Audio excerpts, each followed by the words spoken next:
Trying. There we go. All right. One, two, three. Welcome, welcome, welcome. This is where it starts.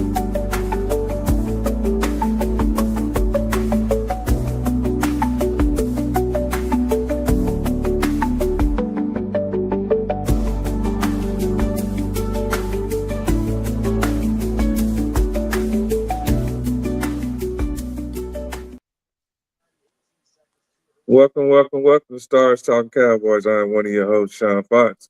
We got K Boogie on the line here. What's up, K Boogie? What's going on, player? Long time, long time. What's up, man? Yeah, it's been a long time, long time. We some of us have had to work a little bit more and do high school sports, all that good I stuff. see. But I know you're and trying to it's get to the next been, level. I ain't mad. yeah, I got some games coming this weekend. 7-on-7 football. First game's at 8 o'clock in the morning. Last game's at 7:30. 7 o'clock. So I got 16, 30, 22-minute games. I love So 7-on-7, man. I used to play 7-on-7. Ooh, you talk about you need skill and speed in 7-on-7, man. I miss it. yeah. So with that being said, once again, welcome to Stars Talking Cowboys. The gang will be on it. The rest of the gang will be on it a little bit.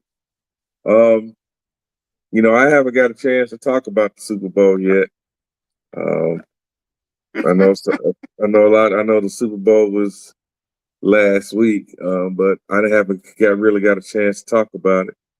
So we'll talk about from a little bit about the Super Bowl. We'll talk about the end of the season for the Cowboys, and we'll talk about some possible off-season moves that the Cowboys are gonna make. I was hoping that a few of our some of our rivalries will be on, but they got other things going on right now. Nah, they hibernating right now. Yeah. So what do you think? What do you think about this Super Bowl? Defense wins championships. Basically, that was my take. I mean, I understand what was going on with Drake May and the left side of his offensive line, but defense wins championships. And so I hope our front office was taking notes. I hope they were taking notes. Defense and a strong running game wins championships. I know everybody loves it. Score points, the hoopla about the offense, but hey, defense and the running game, boy, that's a perfect combination. In Seattle, hey, that was a perfect combination for them this year. And you know what? I tell you what, man. I wanted to say so bad that Seattle won that game as a team. It was a team win. Sam Darnold wasn't spectacular. The offense wasn't spectacular. They ran the ball. They played good defense, and they didn't turn the ball over. That's how they won. That's how they won the Super Bowl. That's how you And win, period. To be yes, honest. it wasn't. Sam Darnold didn't win the game, but Sam Darnold didn't lose the game. No, he didn't. He didn't have to. Sam Darnold did not have to be spectacular. Like they want Josh Allen and Lamar Jackson and uh, the kid from Cincinnati. Joe They want these Burrows. quarterbacks to be Joe Burrows. They want these quarterbacks to be Superman and be able to leap tall linebackers in a single bound. That's not how football works. It's a team sport. I mean, you know how it is. Quarterback's supposed to be the highest paid, the leader of the team. You're supposed to win, go through your quarterback. So you know how it is. That's the narrative in the NFL. If you have a good quarterback, you can win. If you don't, you lose, and you don't want your quarterback to actually turn the ball over. You know how that goes. It just, but the media is the one that can make you, they can break you. 100. And you're right. And with the media can break you, can make you or break you. That goes hand in hand with um with this Hall of Fame voting. You know, th- th- that's Man, it's getting pathetic, man. if they don't put Darren Woodson in, not even just Darren Woodson, how come Nate Newton's not in? That's another thing. I know Nate got, some off the field issues or whatever. I get it. He was just recently pardoned, but why Nate Newton is not up to be voted into the Hall of Fame, along with Darren Woodson? Because I'm it's 100 tired of percent that, man. because it's a popularity contest. They be doing the Cowboys dirty. The Hall of Fame is a popularity contest. Let's just keep it 100. I don't take nothing away from Eli Manning's, two Super Bowl wins. I take zero,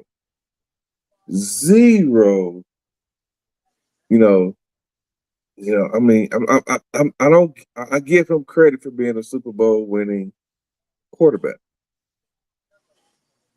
But what did Eli do really spectacular to get into the Hall of Fame?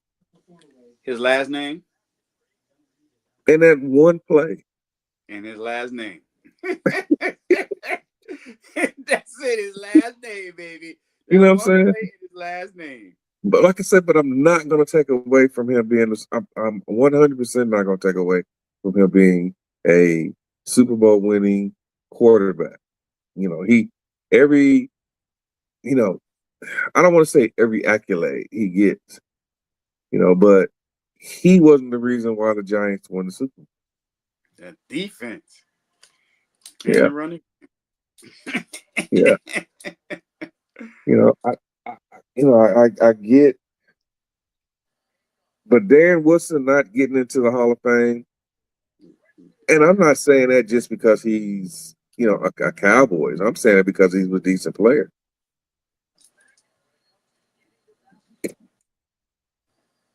Luke Kuechly making it in his first year of eligibility.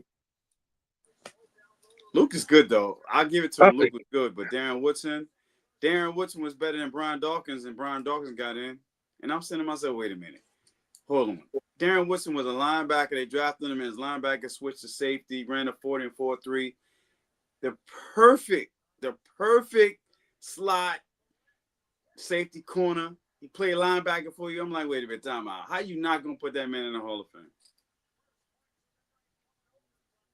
He was the first real actually safety that was playing in the slot and was covering wide receivers and tight ends and running backs out of the backfield. So I don't understand. I really don't. I'm like, what do they have against Darren Woodson? hey, yeah, they must have got something against him because I see them snubbing this guy year after year after year. And and like I said, the players that's getting in, I'm not saying they don't deserve to be in.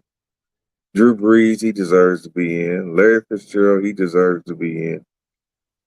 But if you put in Luke, if you put in Luke Kuechly, then Darren Wilson definitely needs to be Yeah, in. they put Clark Kent in there. You know, Oh man, I it's just don't get it. don't forget what they did to Drew Pearson. They did the same thing to Drew Pearson. How many years did it take Drew Pearson to get in the Hall of Fame? It Year, took, yeah. year, man. They do And the I same and thing with Darren. I started feeling sorry for Drew Pearson because he felt like he was begging to get in. I felt sorry for him, but he deserved it. He deserved it. And at the same time, I don't want the Hall of Fame to be watered down either. You know, Exactly. that's Oh, something I really do not want. there's so many great players though. to get in, and then they only taking a certain amount of actually players every year. I know there's gonna be some hard choices. Yeah. Now this is an interesting comment. That Kraft and Bill didn't get in. Um, Yeah, they cheated. They cheated. They cheated, and they didn't care. They cheated. They're talking about, hey, if not cheating, you're not trying. They cheated. well, if you circumvent the rules, or if the rule, it's just you get away with it until you get caught. Exactly. I remember when I was playing football, and I remember I was playing football, and it was like the first series of the game, and I went to go tackle the guy. I went to go tackle him, but I kind of sort of missed, and in the process of me missing, I ended up grabbing his arm and the ball. And as he was spinning one way, I was spinning the other way. I snatched the ball away from him, and I'm running down the sidelines, and it was literally a Tom Brady ball. I was squeezing this ball where I could stick my fingernails in it, and I was like, "What the hell?" And by the time I turned around and I got tackled, and I jumped up, and I was like, "Ref, look at this ball!" By the time I said, "Look at this ball," the guy snatched the ball out of my hand. Yeah, I know he did. But this was, this was semi-pro, so teams are gonna do what they can do to get an advantage. But so getting back to Seattle, um, I thought it was one of the most slowest. I'm not gonna say boring. It was one of the most. It was the slowest Super Bowl that I've watched in a while. Like It was there was methodical. no. It was the ultimate team win for the Super Bowl. To be honest, who's a superstar on their defense? When you really look back at how Seattle won, who's a superstar on their defense? They played complementary football. And that's why I try to tell some of the Cowboy fans why y'all want to go out here and go after Max Crosby when you just watched Seattle win with a group of good players. You don't need superstars all over the place. Well, Not to change, but I'm just saying collectively they play well together. And that's what we need to do. Not well, to jump the subject, but that's what you we can need to hang it do. up. You can hang it up. The Raiders want too much from Max Crosby. They Our won. fan base don't They care, won. man. They won 2 first rounds and an impact player. Somebody gonna do it. It better not be us. We got too many holes. But going back to Seattle though, they play all three levels, they play together and they communicate well. Cohesiveness is great. We did not have that last year. Our communication was bad. The scheme was bad. So when I watch Seattle, I'm like, you know what? This is a team right here. They play good defense. If they can keep that defense together, man, they're going to be a problem. Yeah. And along with that, I hope this gets into some of the groups that we're in, especially that Talking Cowboys group. I sent this to that group, and I hope that there are Cowboy fans in there listening to my next statement. Um, Kevin says that the Cowboys defense plays well together Yeah, Kevin, don't be with saying that. each other. Wow. Don't be I, saying that in I the was just about to, shower. I was just about to. Don't say that. What we doing? They're going to be like, yo, Kevin, how you know? You better stop that. um, but I wish that Cowboy fans, I really wish that they would, if they would have watched the Super Bowl and see how a complete team wins. Cooper Kupp was supposed to be washed up. Look what he did. You know, Yeah. for Seattle. We call ourselves, you know, not re-signing DeMarcus Lawrence because he was continuously hurt. Look what he did in Seattle. You know, Sam Darnold. Oh my gosh! You know, it took him. What was this? His 15? 5 teams, bro. He This went to 5 teams. 15 That's crazy, isn't it? to win his Super Bowl. But you know, the wide receiver, a a very young receiver, turned into an All Pro, Yeah, he did. won a Super Bowl. If you don't understand that coaching matters, if you don't understand that complementary football wins games, then you don't freaking know football. Seattle, see that Seattle team was the ultimate example of complementary football. They play That well, game all was, phases. yeah, it was so freaking boring. That game, I don't want to say it's boring. It was methodical, like I told you. It was just methodical. That was it. That game reminded me of a high school game. No spectacular play, nothing that made you say ooh ah. It was just move the ball, get first downs, kick field goals, play action pass, get a decent play there. You know. But don't forget the Patriots. They played pretty good defense too in the first half. Yeah. Drake May just couldn't move the ball. He was scared in the pocket. He had happy feet. Every time somebody get close to him, he had happy feet. The left side of that line was terrible that day, but he had happy feet. But you know, the Pats was playing pretty good defense though in the first half. What's up, Nikki? Yeah, she okay, quiet over there. Quiet. Got that hair laid, you know, in the background there. You ain't pulling the Pam Sawyer on us.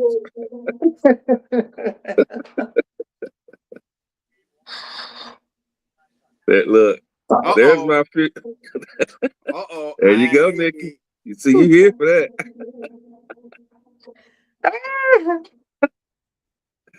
Kevin's here for all the smoke. Kevin want all the smoke. You know, I know you came in. I know you. We were talking about the complimentary team win for the Super Bowl by Seattle. Yep, that's exactly what it was. Donna only had to do just a little bit. He wasn't asked to do everything. He wasn't asked to win the game. He was asked just to stay competitive in the game and lead them to a win, along with the defense. Because I mean, defense. Let's be real. The defense is really what won the game for them. Is the defense. I mean, the game stayed 6-0 forever, then 9-0 forever.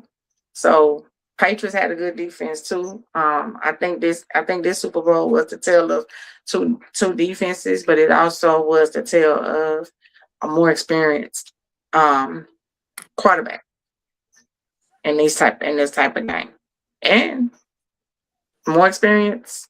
I can't say more experienced coaching, because Darryl will probably get the edge for being at least more experienced, but he never coached in this type of game either.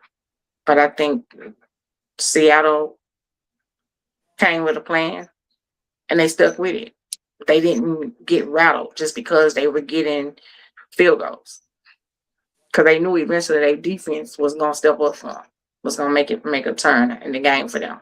So they depended on and they relied on their defense. Defense is really what won the game. So that proves again, defense wins championships. That's what it proves to me. Offenses bring fans in, defenses win championships. Exactly. Fantasy football. Offense is good for fantasy football. You know what I'm saying? But hey, we all know you have to have a defense to compete in this league. Without a defense, you can't compete. We had the best offense. Well, one of the best offenses in the NFL. And what happened? We fell apart. No, we had the worst defense though. Yeah. Trash. So again, that's why I don't understand how people can actually honestly sit here and make these posts and say we can't get anywhere with that. I mean, this year was a whole sign of telling you that it does not matter what your offense does. If your defense can't get a stop and stop the other team from scoring, you can't expect your quarterback to put 40, 50 points up a game to try to win a game. That's just not gonna happen. You got to have a balance. Shit, these fans don't know balance. They wanted that to average like 40 points a game, even though the defense give up 35. Giving up 40. Yeah, what's up? Yeah, That's crazy. Dak in the offense averaged 29.3 or something. 29 points, something like that. And the defense gave up 30. Right. Yeah, gave up 30. If you're putting 20 more than 20 points on the board, that's enough to win a game in the NFL. I mean, teams won 17-13. Teams won 9-10. So over 20 points, that's enough points to win a game in the NFL. Yeah. If your defense can't get a stop. Not if you Dak Prescott making $40 million plus a year. They want him to be Superman. They want him to climb over tall linebackers in a single bound. Our fan base is some of the fans. I don't understand what it is about Dak Prescott, but man, oh my goodness, I'm like, are you serious? This is a team can't sport. do nothing right. He can't do nothing right. He can't. And I think the thing that just kills me all the time is that if you watch NFL shows on the networks, if you listen to the experts or analysis on any NFL radio show, I'm not even gonna say most, all of them look at Dak as a very good quarterback. Yeah. And if you look at the NFL now, I don't even like the word elite anymore. I don't like the word elite quarterbacks in the NFL because all of them have their flaws. Josh Allen has his flaws. He has his bad game. Lamar Jackson has his flaws. He had his bad game. Burrow has his flaws. Mahomes, Mahomes is, I still say Mahomes is probably the top quarterback in the NFL if you want to rank him. But if you take certain pieces away from him, he looks like an average quarterback. If our defense can beat a Patrick Mahomes offense, that as bad as our defense is, if our defense can beat a Patrick Mahomes offense, that should tell you something. The Kansas City, because Kansas City defense was no slouch. They had a pretty good defense. So it's 100% a team effort. And I think it's more coaching than it was team effort. Oof. Coaching defense was bad. It was terrible. I'm so glad that guy's gone. And that's why I understand why Jerry was saying he needed 2 weeks. You need 2 weeks for what? We watched 17 weeks of this. 17. That was bad. That was we watched 17 weeks of this. And you're talking about you still need 2 weeks. What you need to like? I was so happy when Shotty stepped up and said, we don't need 2 weeks. He gotta go. I seen everything I needed to see in him these past 17 weeks. He gotta go. But Jerry's so hard, don't want to be wrong. And it's okay sometimes to say, I made a mistake. I made a mistake. he just so bad don't want to be wrong. Yeah. That you sacrifice the fans and the players just because you don't want to be wrong. That's Jerry. That's Jerry for the last 30 years. That's Jerry. Yeah, I Unfortunately. mean, I think the thing about Jerry, and let me get Kevin's comment here real quick. You know, what I hate, Kevin says, what I hate is when people said pay Dak, and when they did, the same people said that's too much. Kevin, that's 100% correct. Totally correct. And what I don't think you understand is that it's market value. Exactly. Dak is getting paid what he's paying right now because Jerry fucked up and they didn't pay Dak when they should have. they paid Ezekiel Elliott before they paid Dak. When Zeke held out, got got that big contract, they had to put Dak on the back burner. The thing that I respect about that is that while every contract negotiation that Dak has had to go through, Dak still was on that field. Dak still went to training camp. There was not one time Dak said, I'm a hold out until I get my money. Yeah, he didn't lay on a training table either. Not one time. And it ain't till now that Dak even made a comment about his negotiations. It ain't till now that he even ever spoke on his negotiations. And he didn't even, and that wasn't until he told Pickens what he told him. He said, I went through hell behind the scene. He said, but you know what I did? I kept showing up. I didn't let the media pressure and other pressure make me feel like I couldn't still show up for my team. He said at the end of the day, still getting paid. Ain't like they saying you playing for free. You still getting paid. So, so when he said that, I already knew who he was aiming at. But I think at the same time, like he's saying that's not a leader, but that's a leader because he telling Pickens beforehand, don't get caught up in the media. Don't get caught up in the hype. Don't disappoint your team and your fans just because everything not going exactly how you want it to go at that moment. It'll happen. It might take a little longer, but it'll happen. So I think that was great advice. I think that was awesome advice to Pickens because if you listen to all these other ones that have not that things didn't go like they wanted it to go, that's why it caused so much drama and so much was going on. But even through that, Dak stayed out of it. It wasn't his place. But what you can tell is that Dak out loud said, I won't pick and sell. I'll do what I gotta do with my contract to make sure he stay here. Who said that about the other one?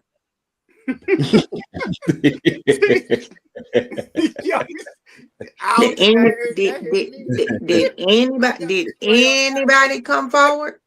Did anybody come forward and say straight on my shoulder? No. I will say it for you. No. So that tells you Nikki, what quit. That tells you what the locker room. That tells you what the locker room already wanted. That tells you what the locker room was already gearing at. Mm-hmm. And even if Diggs would have said he gonna take a pay cut, they would have gave him a pay cut and they still would have cut him. Mm-hmm. That's just how bad it was with them. That's just how bad it had gotten with them. They would have said, "Okay, we'll agree, we'll do a pay cut." But they showed Diggs what it was when they took that $550,000 from him. They have never done that to a player. They have never. It's in all players' contract, but they have never exercised it. But they did it to Diggs. Why? They wanted that to be the reason why he leave. Damn. All that talent just going to waste. All that talent just going to waste. Going to waste. But who you blame? What's up, play cousin? What up, cuz? How y'all doing? What's up, man? Hey, What's up? What's up? What's going on? We decided to get together and tonight. You said what? Finally. I said we could y'all. You can blame it on me. I was running around chasing little kids around, blowing whistles, getting hollered at by It's been parents. all of us. It's just like it's been rough for everybody trying to get on schedule. Yeah. So it's been rough, but it's okay. Like it's better late than never, and we coming right on in at the right time, right at the time for tags and everything. You know, everything. The combine and everything. I'm just disappointed in the NFL that no HBCU players were invited to the combine. Yeah, I'm 100% disappointed in that. I'm very disappointed. The good thing it is that they have an HBCU classic, right? They have a classic, right? Yeah, right? They have it, and you know, hopefully it'll get some better media coverage. Hopefully, get a better. So that's the stuff Dion was fighting for. They missed Dion. You know, that's the stuff he was fighting for. Look at Kevin, y'all. Look at Kevin. We already know. Man, late. We already know. Kevin already. He already did the fire out already. He already threw the fire Did you see out. that? You see that? I can't even see what he said. What did he say? You already see it. Let me get back up here. Let me see if I can find it. Put it up on the screen for you. Kevin. There you go. Already. Can you see it now? Nope. Read it. There's my future alimony recipient. Hey, Nikki, laughing my ass off. He said he willing to risk it all. Look, not the alimony. Yeah, he gonna risk it all, get divorced, whatever the alimony is, he gonna pay it. He's like, that's it. I want all the smoke. Y'all crazy. What's up, Lee? Lee, what it do, man?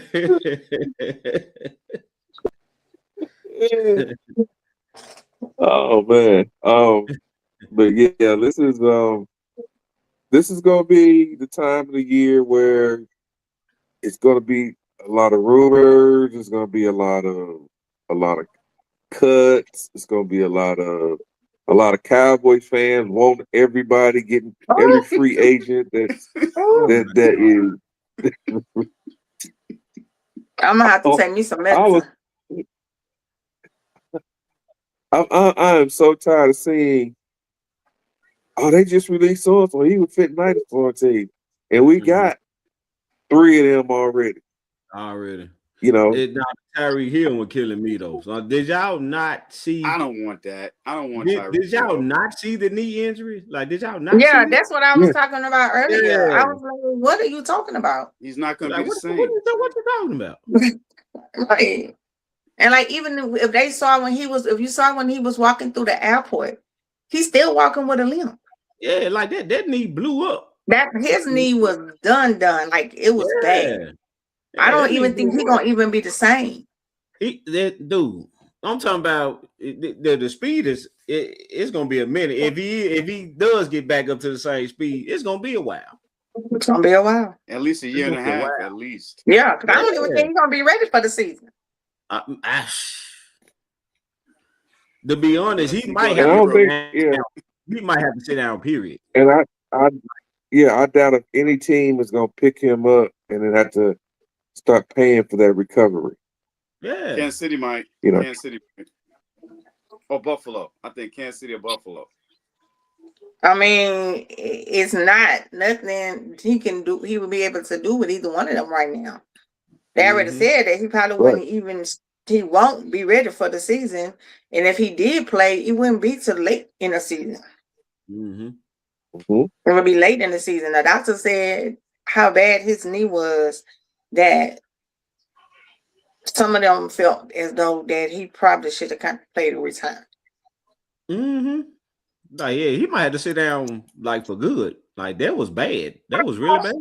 Yeah, Like he's that gonna go to And then Europe. I'm like, Telling y'all, he's gonna go to Europe and get some work done on that knee, just like a and lot he of probably will. athletes. They're gonna go to He probably Europe. will. He's gonna get some infusion done. He's gonna go to Europe. Yeah, but he's gonna end up. It's gonna end up like it's gonna end up like over. Odell. I'm about to. He's gonna end up having to join a team late in the season that is making a playoff run, and they are and that he's gonna be that insurance in case. Odell has once he came back and he joined the Ravens, wasn't it? When he came back, Play with the Ravens. He played with the Ravens, huh? Yeah, the Ravens. Yeah. he didn't get picked up till late in the season. Same thing with the Rams. He didn't get picked up till late in the season. He was that insurance policy for them. Even with the Dolphins, he didn't get picked up until late in the season. They never used him really, but he didn't get picked up until late in the season. That might not be a bad thing though, because a lot of players, when they get up in age anyway, they don't like camps and playing the beginning of the season anyway. They rather come in later. So I wish him well though. I wish him well, but oh yeah, definitely wish him well. He was electrifying, and he was awesome to watch and see. Every Sunday, you be like, oh, let's see what he'll do. He was awesome, But I think with the knee injury, and then I think with all of his personal life issues and stuff just being put out there and things and all that, I think all of that accumulated is just gonna play a role in everything with him, But I'm not saying he won't get picked up by nobody, but I don't think it'll be now. He got a lot going on, boy. He has a lot going on. Yeah, he got that going on. That's just like Diggs. Patriots is already saying they don't know. They contemplating on cutting his contract. Yeah, and but you kind of saw that coming with the way it was structured though, because I think it was what he signed like a 2-3 year deal, but the way the money set up was really. Yeah, it was a 3 year deal, but the way the money set up, it was really a 1 year deal. Like one. Yeah, it really was one because they could cut him and it won't hurt him at all. Yeah, but this is off the field nonsense, though. Yeah, it's really the off the field stuff that they contemplating with him. Doing this thing with Cardi B. Yo, I'm like, come on, man. They have a special about that on ESPN and whatever else. Cardi B doing this and that. I'm like, yo, that's a little bit too much, brother. You're not even married to her. You just got everybody. Yeah. For 4 kids in 6 months. Man. Pink cocaine on the yacht. Pink cocaine on the yacht. Like, yo, what are you doing, bro? Giving our stuff on the yacht, and now he being sued by another lawsuit was filed today. The boy says he tried to rape him. Yeah, that's crazy there. That's a lot. That's a lot. That's a lot. We got too many Diddy's out here. We got too many Puffies out here, man. This is I'm saying, his name came up with in the Diddy stuff. Too much, man. Yeah.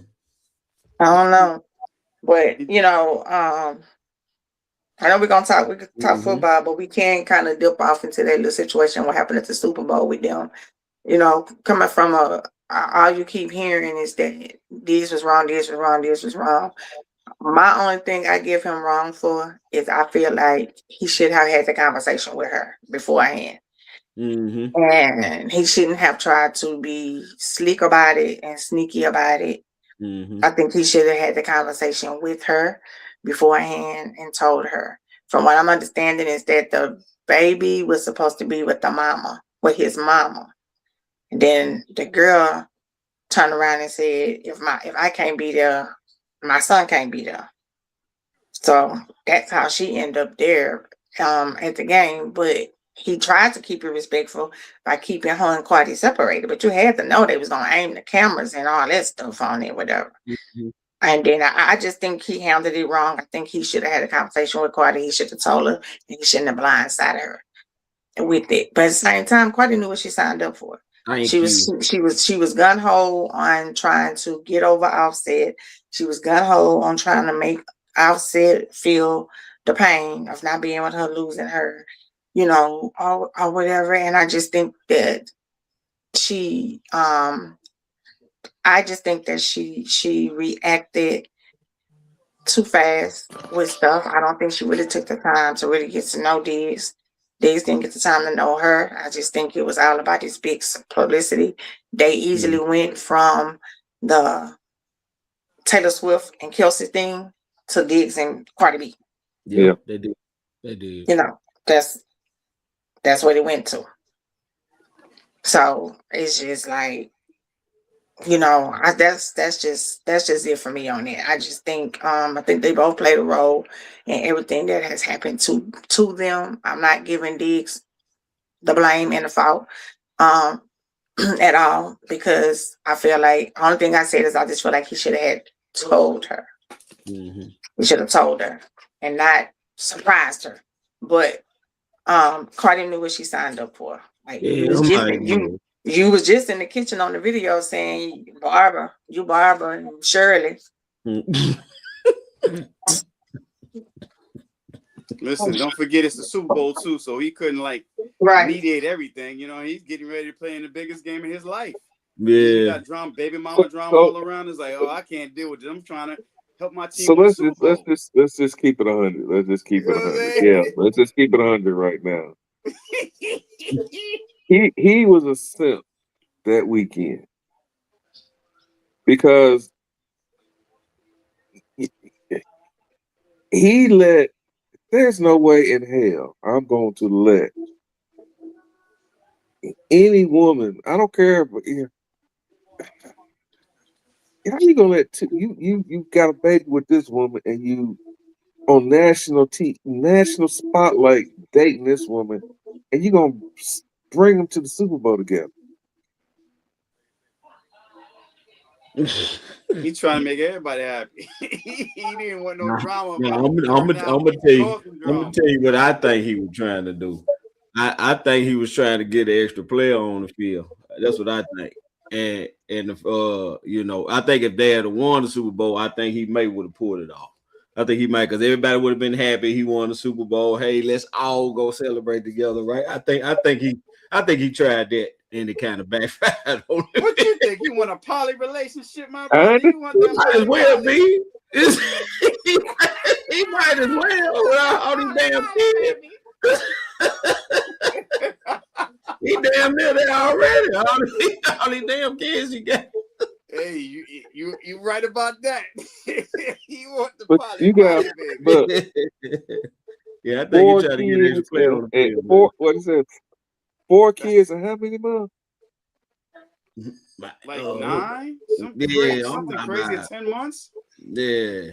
Nobody uses condoms anymore. Like, bro, what we doing here?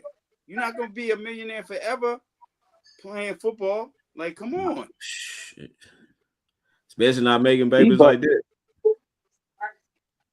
I forgot how many total he has total. Mm-hmm. Like 6. Yeah, he got Nick Cannon money. He don't have Nick Cannon money. Nick Cannon stupid rich. He can afford it. I'm saying? He got Nick Cannon money. What is he doing? Yeah, but man. Yeah, that's what I think. But I think he tried to sneak extra play on the field. I think if they had won though, you probably could have pulled it off, but nah. Man. And just think, I feel as a grandfather, how I feel as the pressure that I got of having to, granddaddy, I need, or daddy, I need this for. and I'm sending it, $50 here, $20 there, $100 here, this and another. I'm feeling that pressure as a grandfather. Imagine the pressure of having to deal that with 6 kids. 6 kids. And all of them getting 5 figures. The mothers are getting probably 5 figures a month. Mm-hmm. Easy. It ain't gonna last. It ain't gonna last. Hey, just think.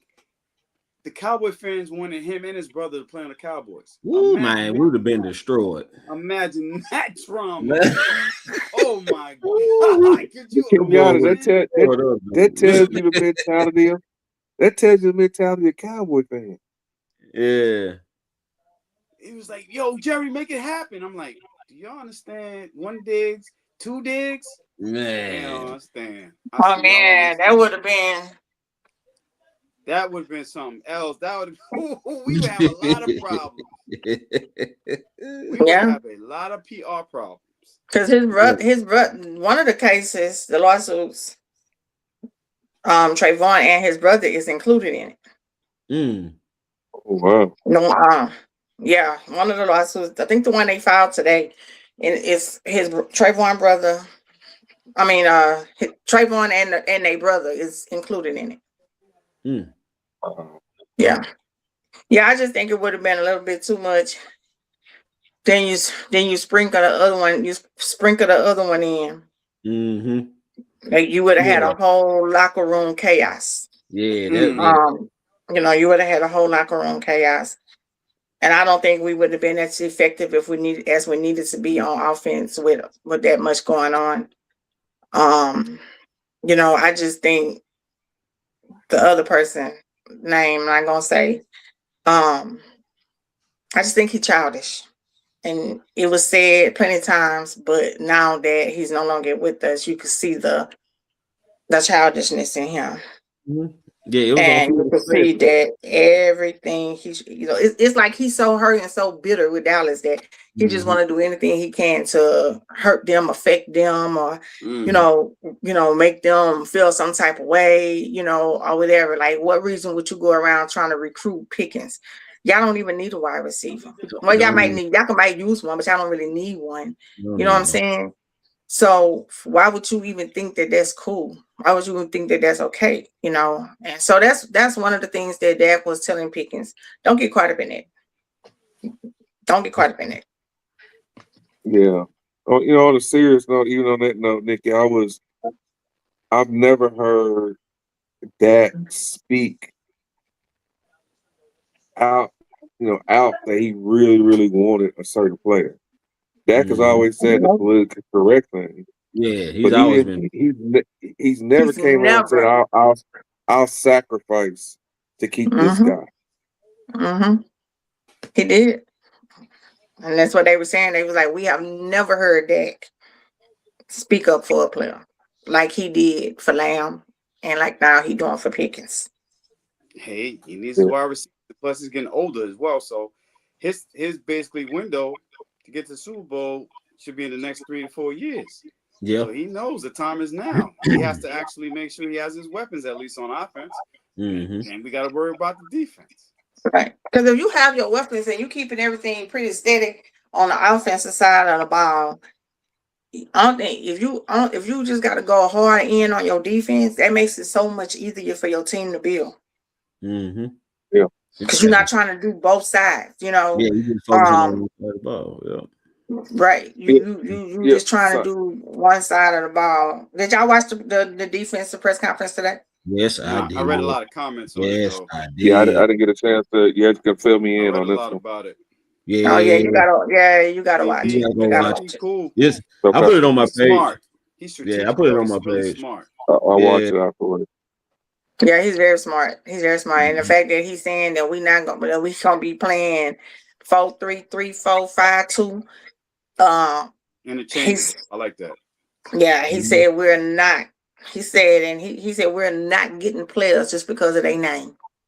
Yep. If they can't come here and be what I need them to be, he said it's a wrap. I mean, I liked how he walked in the room with his staff, and he said, "Look at this film. Look at this. He said, this is pathetic.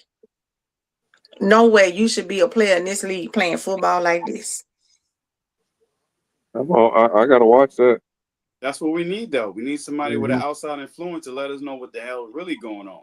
Uh-huh. CP So was here. So let me ask a question about that then. Do you really think especially with this move that Jerry is relinquishing some of that influence that he's had on coaches? Jerry wasn't even at the press conference. He wasn't even, yeah, him or Steven. Him nor Steven. It was nobody but Shotty and the defense coordinator. Shotty said, I don't need you at no press conference with me. This my staff. Shotty was like, nah, man, I got to do it my way. We did it your way. It didn't work. We're going to do it my way, man. He didn't even, they wasn't even there. Jerry nor Steven. They wasn't even there. And at first I was like, oh, it's Combine. I said, oh no, Combine not till next week. And then that's when I read the notes, some of the notions, and that's when they said that Jerry told him, I don't need you at the press conference. This my staff. Hey, okay. Yeah, we don't need no circus today. I'm gonna take a shot for Shotty on that one. That too. Yeah, like it's like the press conference was so refreshing. Like to hear the defensive coach say, I'm gonna tailor my scheme to what the players do well, and you know what I'm saying. We're gonna be multiple. Like he named all the front. He said something about a 6-man or 6 down lineman front. I said, what? So you not gonna know what this defense doing. Like you ain't gonna know what's coming. You don't know what's coming. We ain't gonna be able to sit up here and watch the games and be like, oh, they about to do this. Yeah, they in cover 3. Up they in cover 2. Oh, they about to do this. we ain't finished. We ain't gonna be able to sit here and do that and watch that. And what I like about what he did, every coach that he wouldn't get is not his friend. Yep, it's business. That he know him, but they not his friend. Yeah, I did see that. They not his friend. He said he not here for friends. He said he ain't even here for the players that they can walk around all day long and say they don't like him. As long as they doing their job on the field. Because if you ain't doing your job on the field, then I'm gonna show you how much I don't like you. Hey, no nepotism. It's about time. No nepotism. So hey, let's go. Let's get it going. It's interesting that we went to our rival and got a coach from our rival. Right. We never do that. Never. Right. They always do it to us, but we never do that. I'm glad we did it. Yeah, I'm glad too. I like CP. CP's young, enthusiastic, and he's smart. Yeah, and that's what we've been needing. That's what we've been crying for. Younger staff.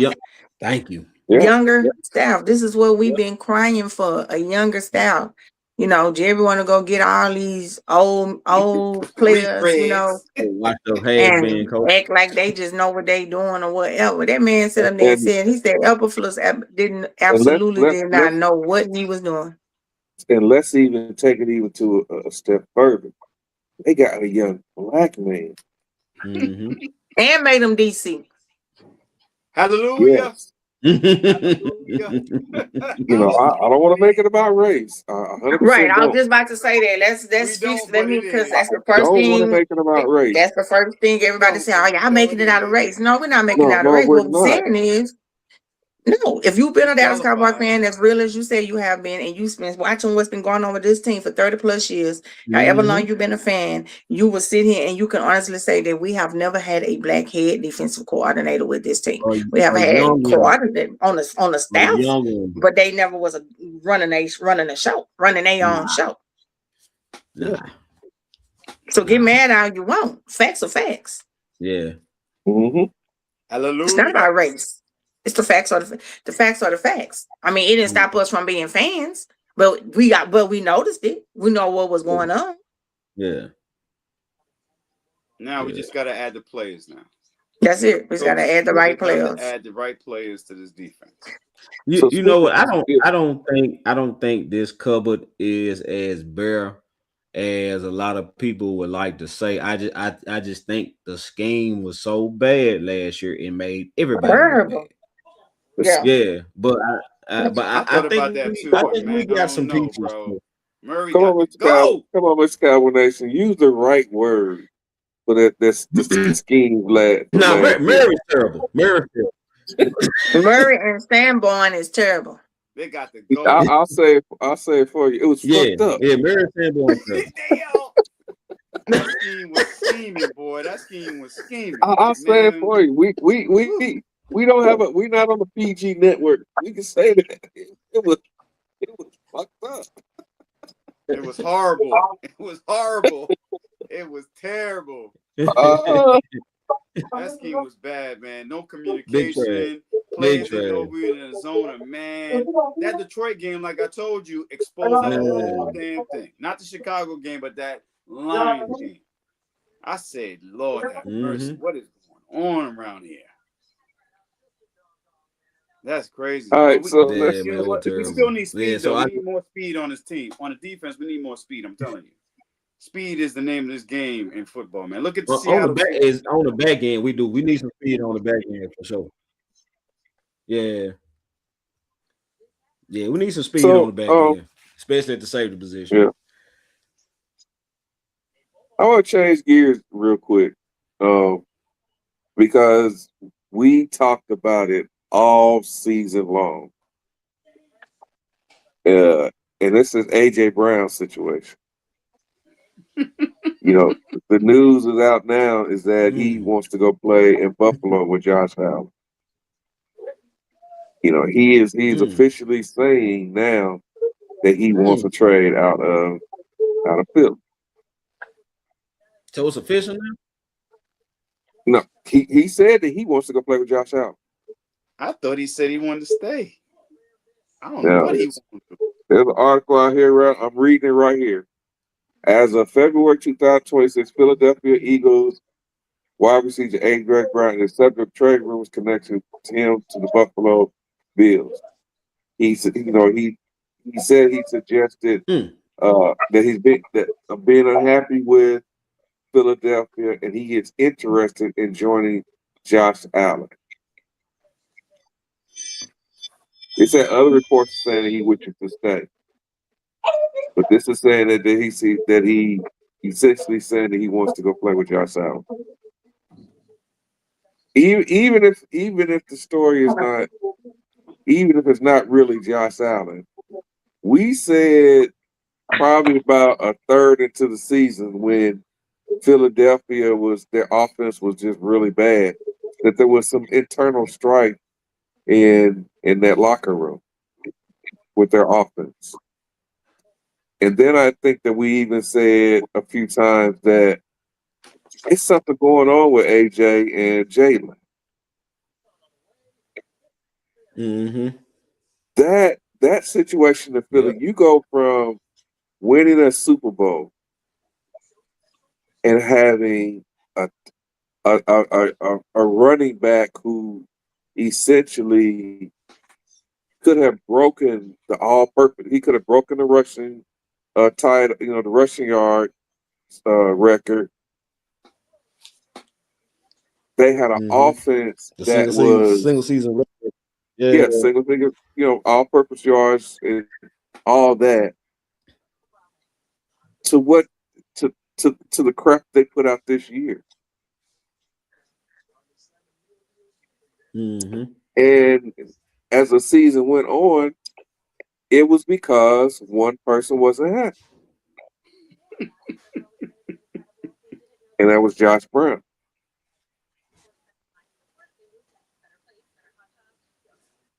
I wish Jeff was around to talk about it.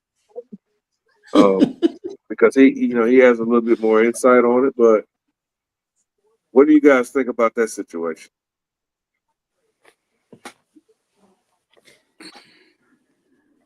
AJ's just being selfish. You just won a Super Bowl for crying out loud and you want to pad your stats more than anything else? I don't understand. I thought winning the Super Bowl, everybody would be happy, but I guess stats are more important for him. I don't know what it is. I thought him and Jalen was best friends at one time as well. And so now, you want to go play with Josh Allen, even though Buffalo has a new stadium that they're going to move into next year. And, he wouldn't have to share the rock as much if he went to Buffalo. But I thought him and Jalen was like really tight and close. So I don't understand. So I'm a little surprised at that. They were supposed to be, that's one of the reasons why he wanted to come to Philly was to play with Jalen, because they were supposed to be so tight. So what happened to that friendship? Mm-hmm. That's the thing. Something happened with that friendship. I don't know what it is. I don't know. I didn't even know AJ Brown had some mental issues either. I didn't know that either. So it's just a lot coming out, man. I don't know. I don't understand. Yeah. Him going to Buffalo is not going to change who he is. So you said something that really stuck out. You in Buffalo, he had the shirt off his much, and that's what it is. Because he go to Buffalo, he is gonna be the guy. He's gonna be the guy. I mean, Shakir, Shakir is nice, but he's a slot guy. Yeah, exactly. And Keon Coleman was supposed to be the threat on the outside, but he hadn't quite panned out. But AJ Brown will instantly be the guy. Get all the targets. I'll be at the end of the day. That's what he was. Because the game in Dallas, you blow a 21-point lead and you the happiest dude on the team because you got your number. Like that said a lot to me. Like your team just blew a 21-point lead, dude. you bring it ear to ear. I got my 100 yards in the touchdown. You know what I'm saying? I got 2 tubs. Right. I got 2 tubs. 21-point lead. 100-some yards. We Blue. good, though. I'm good. Yeah. He's selfish. That's selfish. We good. Yeah, we good. That's not a team player at all. Yeah. Man. I'm surprised because him and Jalen were good friends. I was like, nah, man. Like you should be pissed. You blew a 21-point lead. Yeah, that's what I was so confused on, because him and Jalen were good friends. And actually, he signed with Philly because of Jalen. Because remember when him and Jalen was practicing together? Yeah, exactly. And that's when it first started coming out that AJ Brown was probably going to be going to the Eagles because him and Jalen been practicing together, whatever. And I just don't understand what could have went so wrong. I mean, I don't know. I don't know. Now he with this sending smoke signals to the Giants, like he want to go play for the Giants or whatever. But from what I heard as well, so I wish Jeff was on here, that him and Barkley didn't get along at all. Wow. You know why? Really? Barkley was taking that light. He was taking that light. Yeah, from my understanding, him and Barkley didn't get along at all. Barkley's a real leader too. Barkley don't play that. How the hell you can't get on with Saquon Barkley, bro? Right.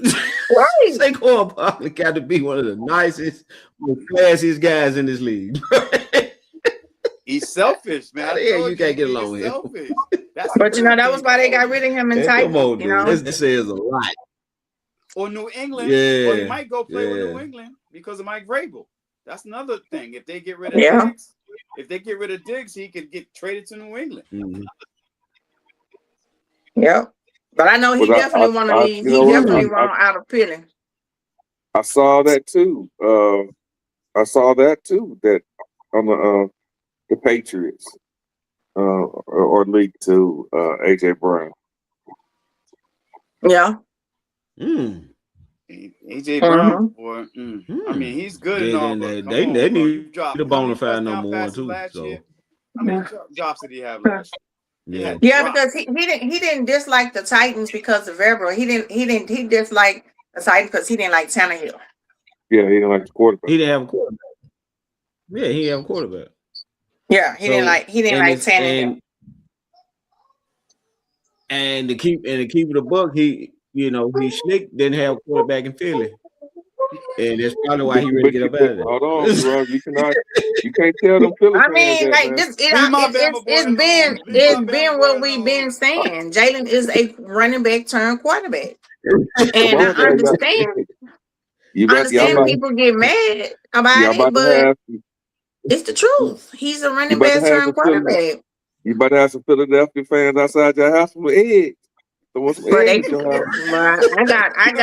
got something better than an egg. See, but if Philly's not running the ball, they can't effectively pass the ball either. But how they obituary ready? You know what I'm saying?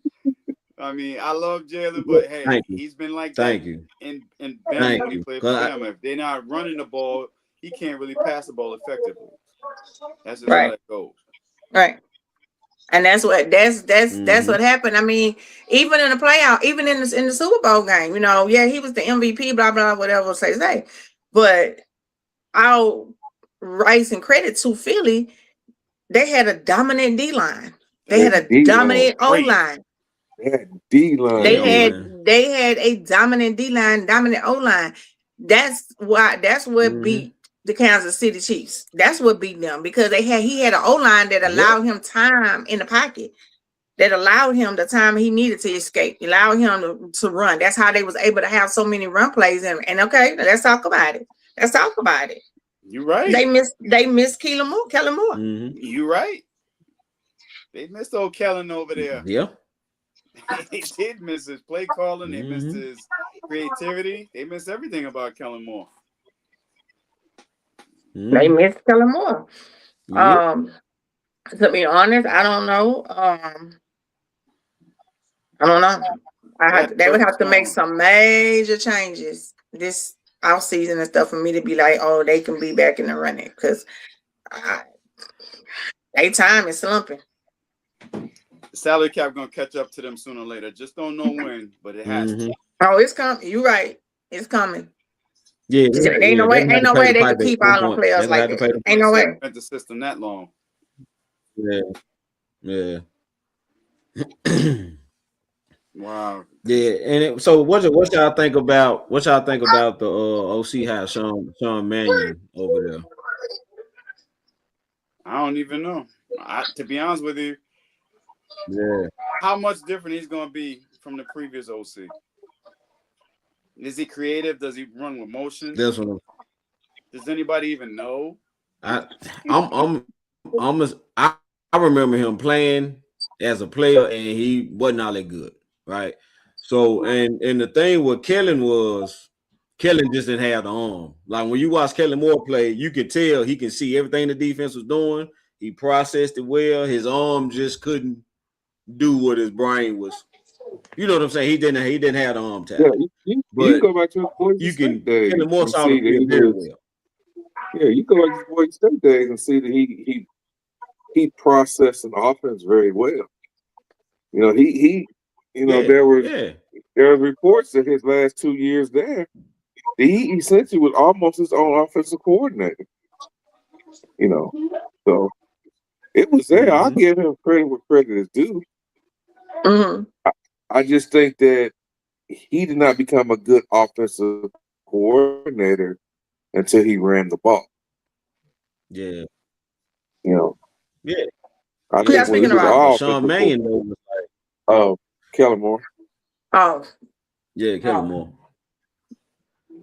But Sean Mannion was trash when he played. Like, he was not good. Is that they won't see? Right. So I don't know if I want that guy. Desperation. That's they won't see. That's probably what it is. Yeah. But they saying too that a lot of people. I mean, when you got coaches and people turning down a job before they even get there to interview for it, that screams is a problem. And they're saying that is Sirianni, that nobody want to work with him and they cannot work with him. He wants full control of he wants full control or whatever. And they just said that he's real nasty. He's real nasty to people. Oh, you can tell you that. You can tell your butthole. He's too arrogant. You can tell. Yeah. He's arrogant. Yeah, he's very arrogant.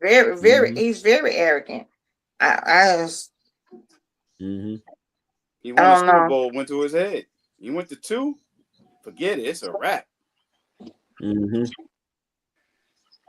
But you went on the strength of your defense. You went on the strength of your defense both times. You went on the strength of your defense. And then the first time your defense is what failed you. Wait a minute. You know what? Let me backtrack for a second. Hey, Nikki, you know Parsons had his interview and he said that he almost was traded to the Eagles for Jalen Carter. I don't believe that. I don't believe none of that. When I heard that, I don't believe that. Jerry would never trade you to the Eagles. Why would you sit up here and That's say cap. That was cap. Did y'all hear that? I was like, you gotta be crazy. I saw that too. I didn't. I don't believe that. I don't believe that. Jerry wouldn't even want a Jalen Carter on the team because of how bad he disrespects Dak. Exactly. Then the thing is, Jerry put a poison pill in the contract with Green Bay to keep him from getting traded. Yeah, why would he trade you to fit? That's what he said, though. He was on his podcast when he said that. I was like, hey, ain't no way Jerry would do that. No. Ain't no way. Man, just think about that for a minute. I mean, is he doing all this for clout? Now I'm starting to wonder now. He need to move on, man. Like this getting out of hand. Bro, leave it alone. You're going after Pickens, and then traded back to Philly. I say, what? I said, wait a minute. What? You know, I remember he was trying to recruit Myles Garrett. Remember that? Yeah. Oof. I would have traded actually Parsons for Myles Garrett. Mm-hmm. That I would have done. Yeah, no, he was trying to recruit him. He went at it on that podcast too.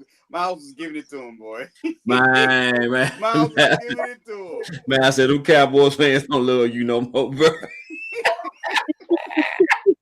I was like, yep. Yeah, we no longer rock with you, bro. Yeah.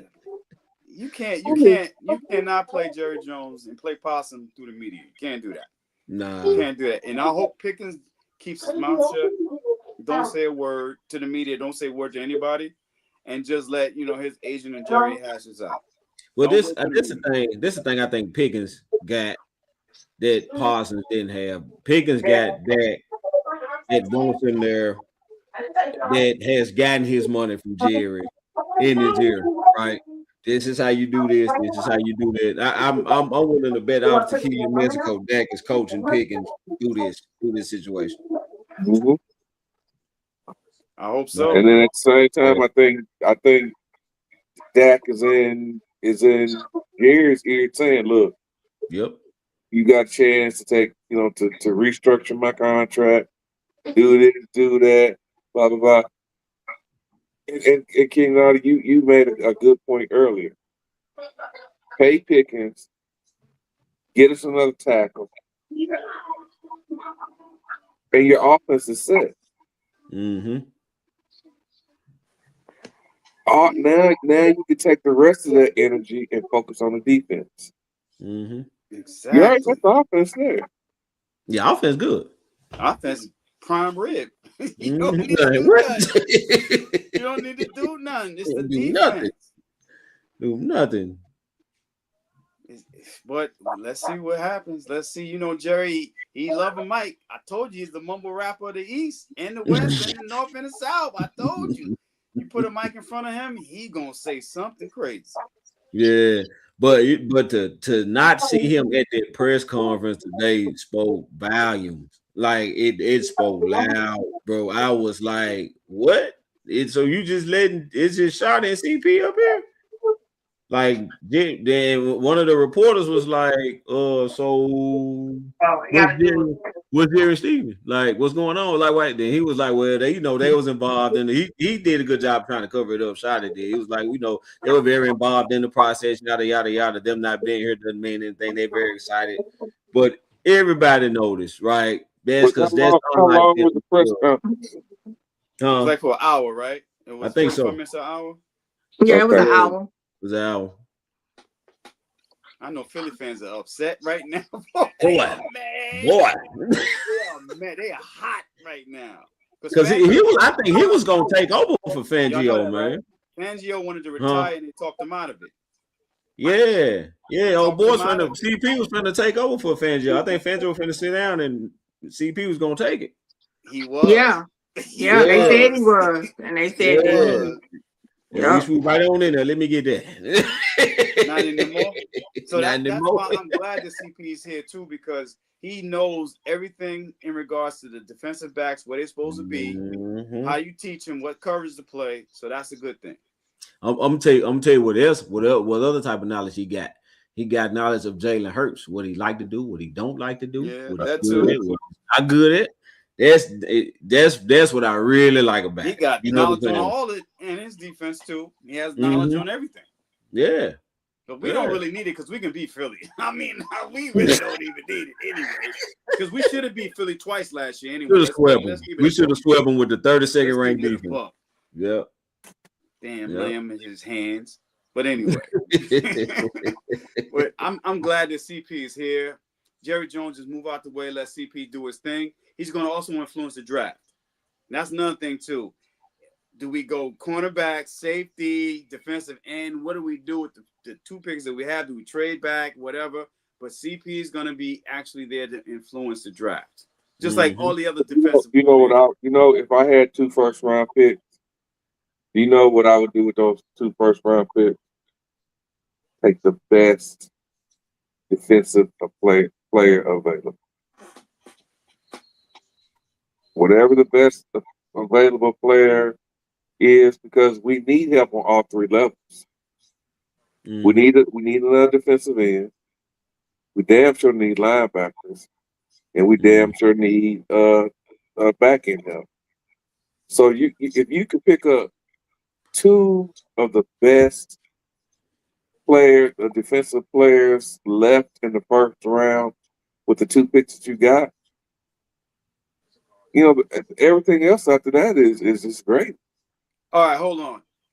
Hey, I'm going to ask Foxy the question, but I got a little spin on it. So would you rather have 2 great players or 1 great player and 3 good players? But hold on here. But the way our defense was last year, give me 2 great players. I don't know. I'd rather have think about it like this, Tiana. Think about this. You got 2 first-round draft picks in this draft. Yeah. The only way that I wouldn't take 2 of the best defensive players available is if the best right guard. I would take the best defensive player first and the best right guard coming out next. But still got to go. The right tackle? Yeah. I'm sorry, right tackle, not guard, right tackle. Still got to go. Let me ask you this. Go. Yeah, because I asked this question on my show yesterday. Yeah. Are you trading the 2 number 1s for Myles Garrett? I told you no. Would I do it? The 2 number 1s for Myles Garrett? No, because we got too many other needs. We got too many holes, bro. We need more speed. He gonna cover them. We still got free agency, bro. He gonna cover them. He gonna cover up a lot of deficiencies. Yeah, but Seattle won the Super Bowl without a superstar though on the defense. Seattle just won the Super Bowl without a superstar. So that's why giving up all those picks for Max Crosby or Myles Garrett to me doesn't make sense right now. It just doesn't. Yeah, man. But I love Myles. I would love to have him, but Myles is gonna change. He's gonna change life. He's gonna change life for them.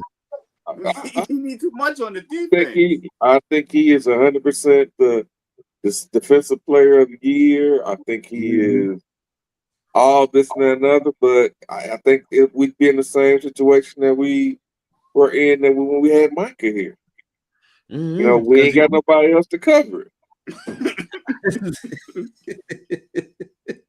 I mean, Blaine Blaine has 2 bad feet, right? And so it's like, is he gonna be better on the outside, inside? What's CP gonna do with him? Then we got Revel, who basically this is gonna be a good offseason for him because he doesn't have to rehab anything. Oh, he talked about Revel.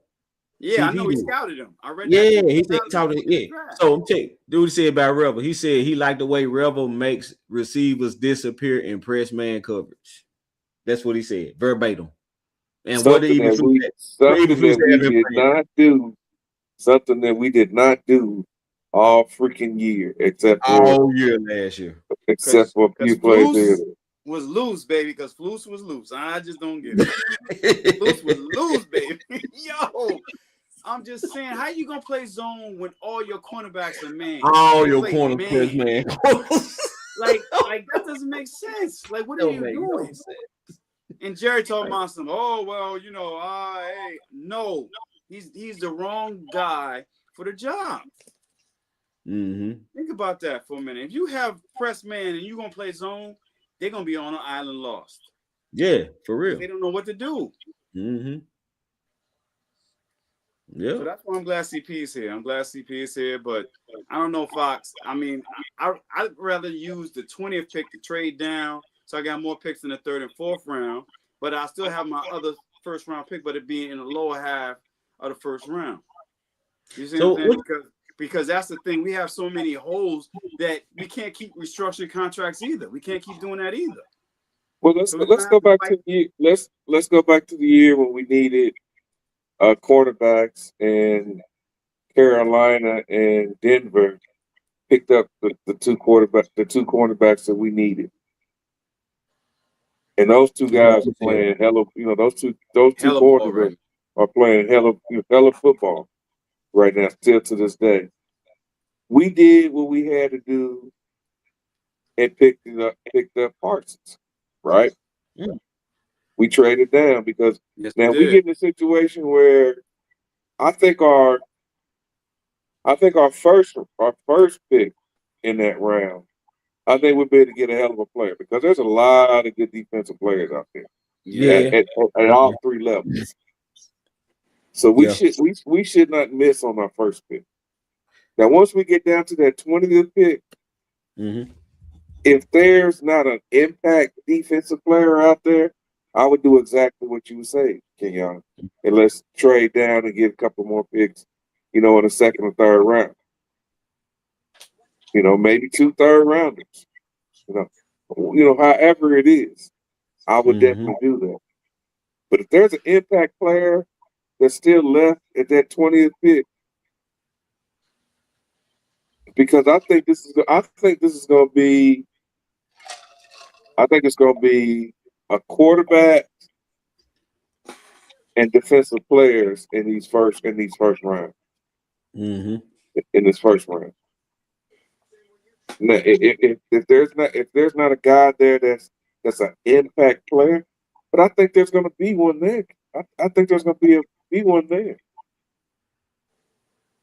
Look at how good of a defense that Ohio State had. Look at how good of a defense that Indiana had. Look how good of a defense that Miami had. Look at how good of a defense that Texas Tech or Texas Tech. Texas Tech. Texas Tech and Texas A&M has nice both of them. Look at how many defensive players that there are out there. This NIL stuff has produced a lot of good players. Yeah. Because these kids are getting paid early. They are starting. Guess what I'm doing this weekend? I'm doing high school 7-on-7. I'm refereeing high school 7-on-7 on February. What's this weekend? The 22nd, 23rd? What's this weekend? Yeah, it's gonna be the 21st and the 22nd. Yeah, 21st, 22nd. Yeah. The week before NFL Combine, I am doing 7-on-7 football. Wow. It's evolving. What can I tell you? Those high school kids gonna be ready as soon as they get to college. They're gonna be ready. And guess what time I start? I start at 8 o'clock in the morning, and my last game is at 7 o'clock that night. A lot of Gatorade. I'm a referee. These games are like 20, 25-minute games. I'm gonna do between 16 and 18 games on Saturday. these kids are starting early.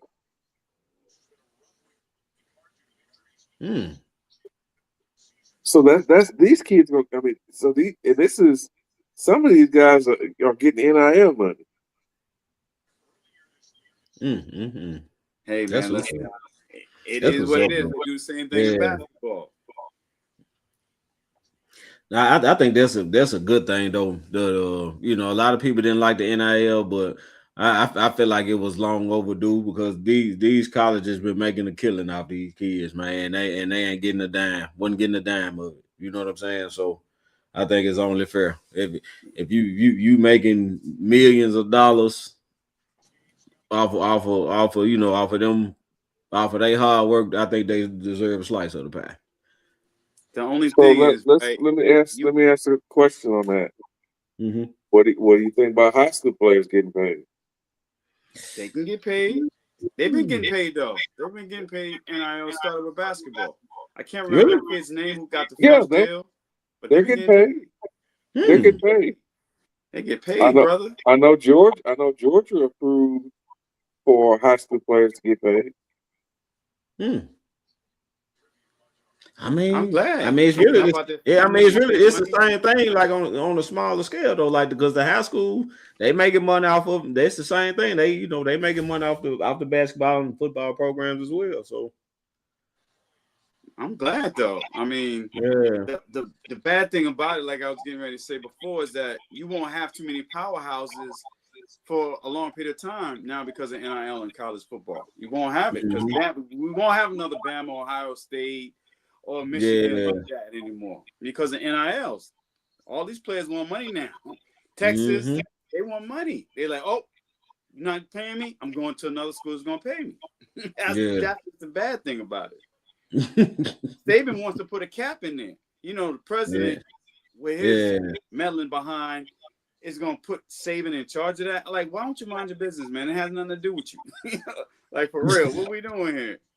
You won't put Saban because Saban left Bama because of NILs. He left. But Saban knew he wasn't gonna be able to dominate like he had been though.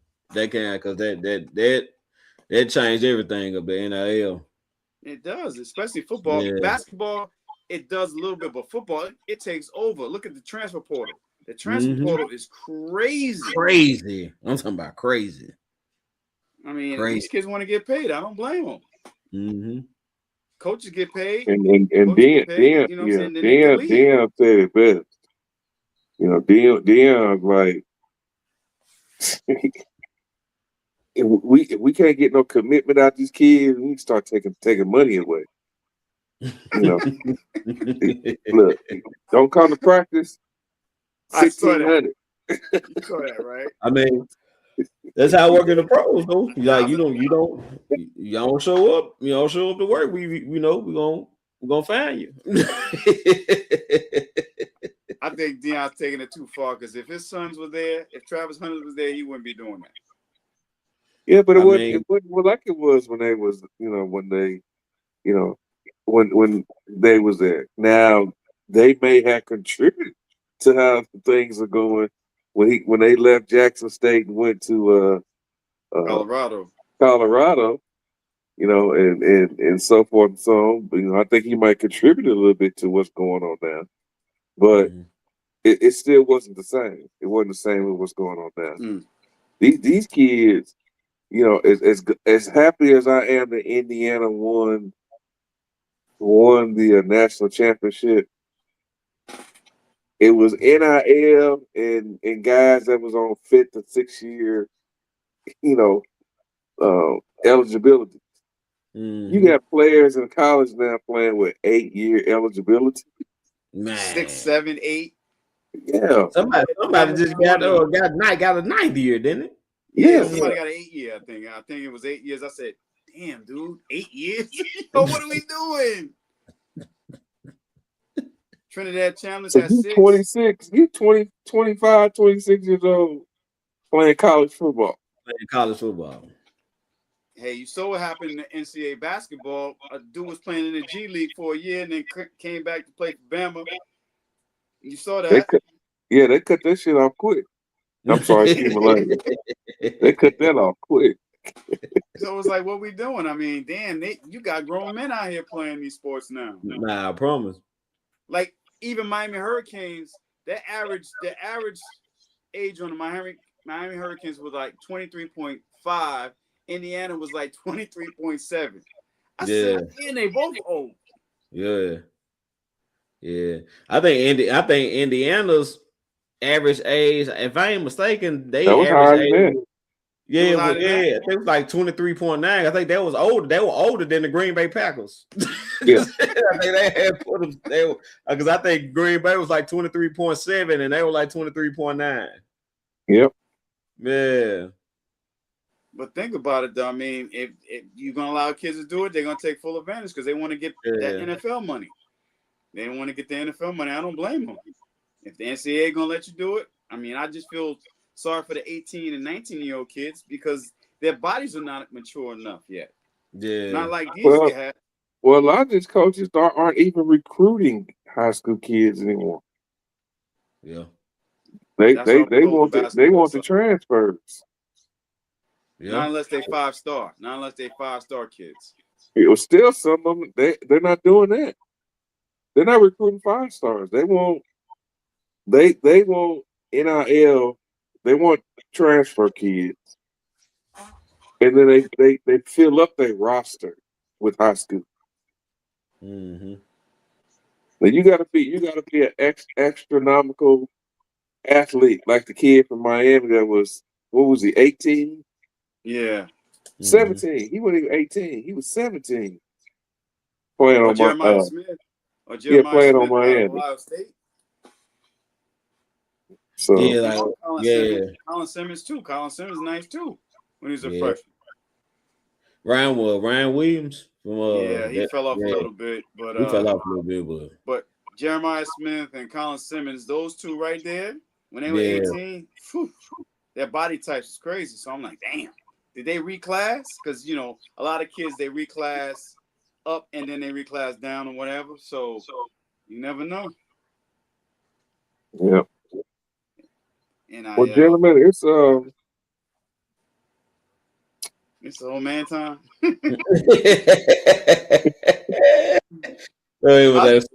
So what y'all about to do? Look, man, I don't know what y'all gonna do, but I know what I gotta do.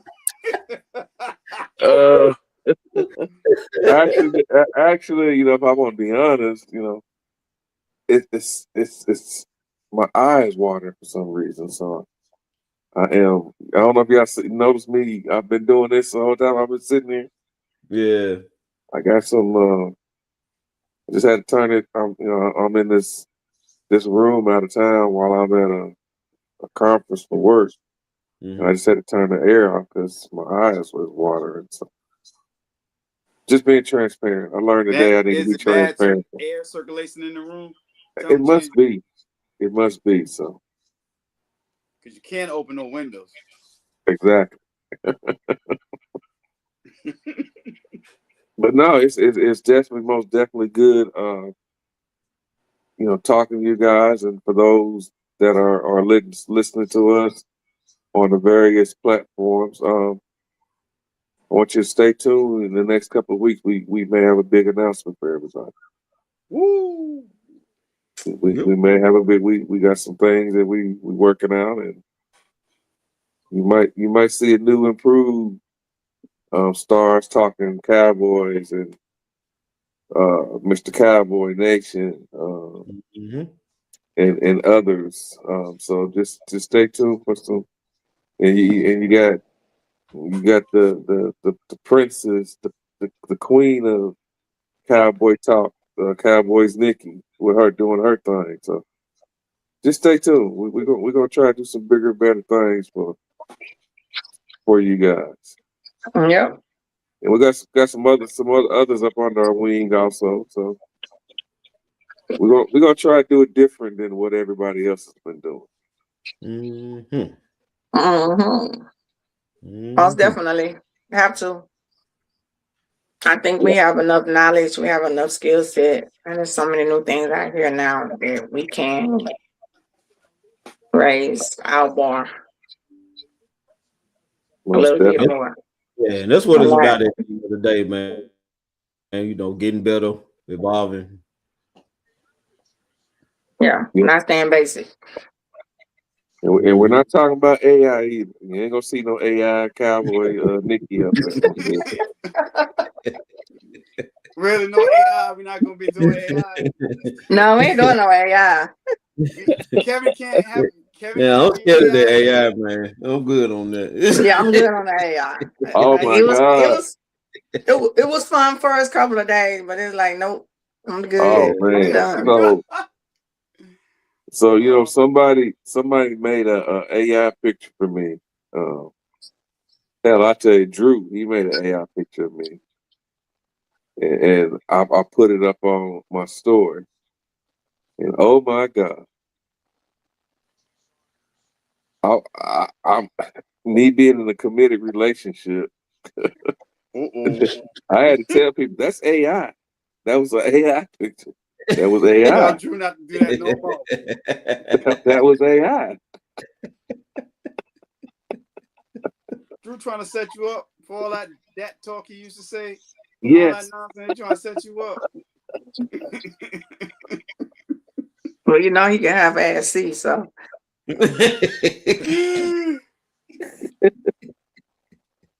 Yeah. Well, on that note,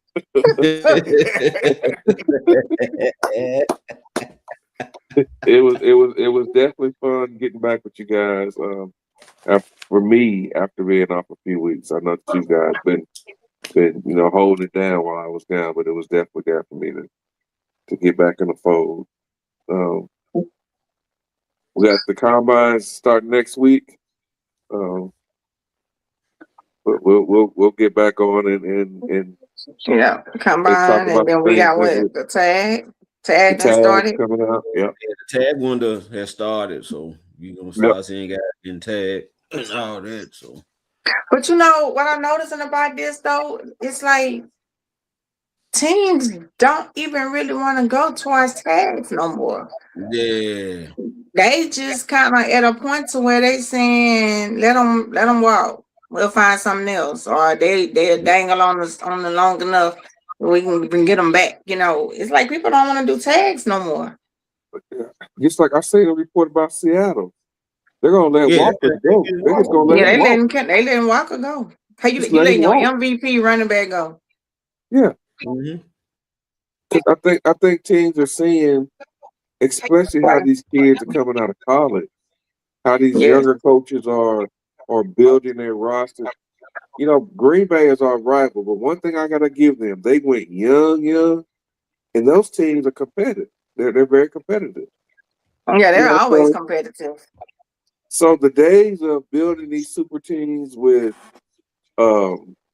veterans, it's over. It's gonna be over. Yeah. And that's what it's looking like. When you tag some of these players, they become like the highest paid at their position. So these teams are like, wait a minute, are they even worth it? Is Walker even worth being tagged as one of the highest paid running backs in the league, though? Is he Saquon or Bijan or Henry? To be honest, even though he was MVP of the Super Bowl. So Seattle's probably looking at it like, nah, Charbonneau's coming back anyway. And then this draft does have running back. So if need be, we can draft another running back. Right. Yep, I'm with them. I think the best running back. Yeah, do you know, in my opinion, do I think who the best running back in this league was this year was? Gibbs out of Detroit. Yeah. Gibbs and Montgomery. I like Bijan. I think Bijan had a year. Yeah, he had a great year too. But I think Gibbs sharing carries with Montgomery. I think Gibbs had a bigger impact on his team and his team success than Bijan did. Mr. Robinson did, and as good as a season that Bijan Robinson had, what kind of record did his team have? Yeah, that's because of the quarterback. He had Algier too, backing him up, but it was basically because they didn't really have a quarterback either, though. That's another thing with Atlanta Falcons. They have no quarterback. Kirk Cousins. Well, That's enough said right there. Kirk came into the season as a backup. Yeah. And the And he starting was quarterback forced got to hurt. take over. So you figure Bijan did his thing, though. I like Bijan. If Jerry would have kept his mouth shut, we would have drafted Bijan that year. If he would have kept his mouth shut. Let everybody know that we love Bijan. I'm like, dude, can you be quiet? Why you He letting talk too much. That's the problem. Jerry talk too much. Could you But that's imagine not going Bijan? good. He Bijan been in that quiet. offense? He been quiet, boy. He really Ooh, been quiet. he been Emmitt said we deserve a quiet offseason.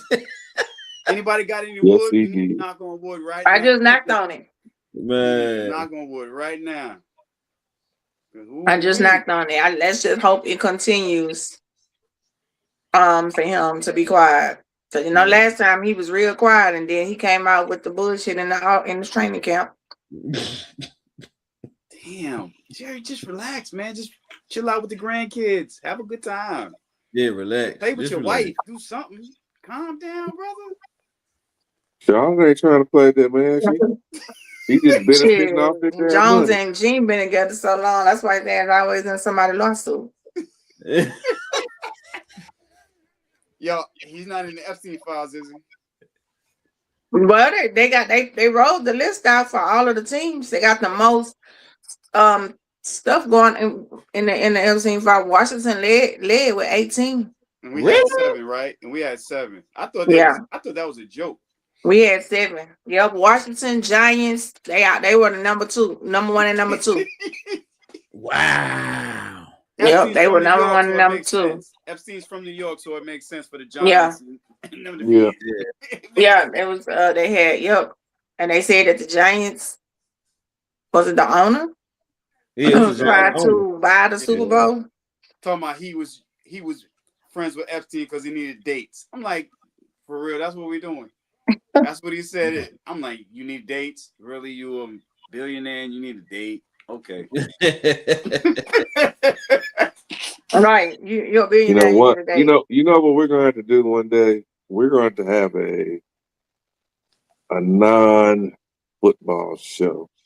And just talk about the bull crap that's going on in the world today. Bullshit that's going on. There's some bullshit. This we might just have to just do that one day. Because way too much. This dang on attorney general, how you gonna get in front of Congress and essentially just try to badmouth? She got notes, not of the Epstein file, but notes of all the Congress people and what they do in their personal life.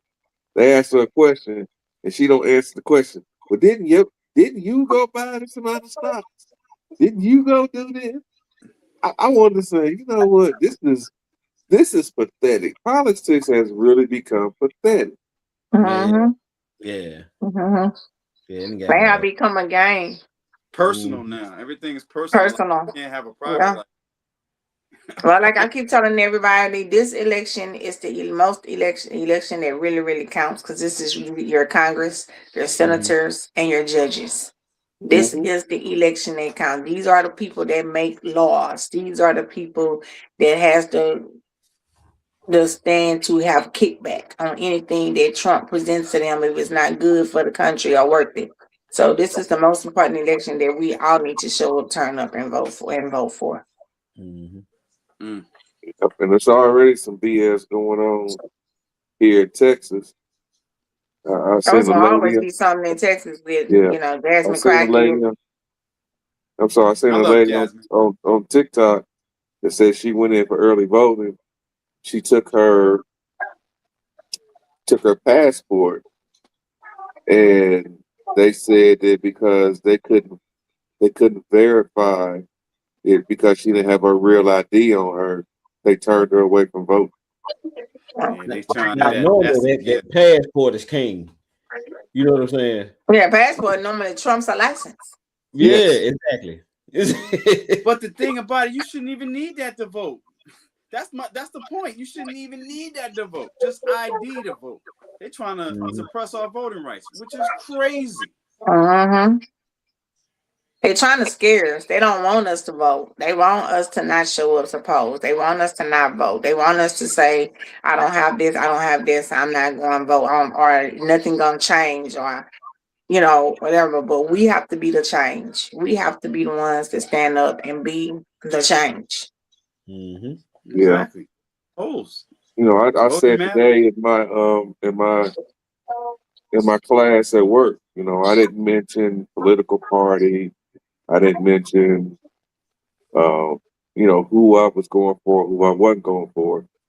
But I was like, I can't get mad at the other side for how they feel. Because as strongly as they feel, whether it's right or wrong, I feel how I feel on my side. So let them feel how they feel. As long as they ain't calling me out my name and threatening me and my kids, do what you do. Because I'm gonna do what I'm gonna do over here. I look at the situation with Marjorie Taylor Greene in Georgia. As long as she was kissing, tail, he loved her. She loved him to death. But the minute that they disagreed on something, he turned on her like she wasn't crap. And that's why you should never, ever, ever put 100% support in anybody who is not in your immediate circle. Because the minute that they can turn on you in a dime. So that's what they do. That's politics for you. But she got rich before she stepped away though. They all do. They all get rich. Nancy Pelosi, her and her husband, oh boy, they were high millions. Stocks and bonds, trading.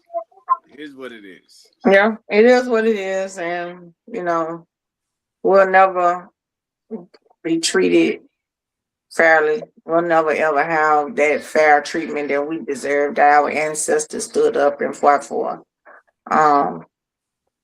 So they know we not our ancestors though. So y'all can't talk to us crazy. Y'all can't just figure you can just tell me whatever you want to tell me,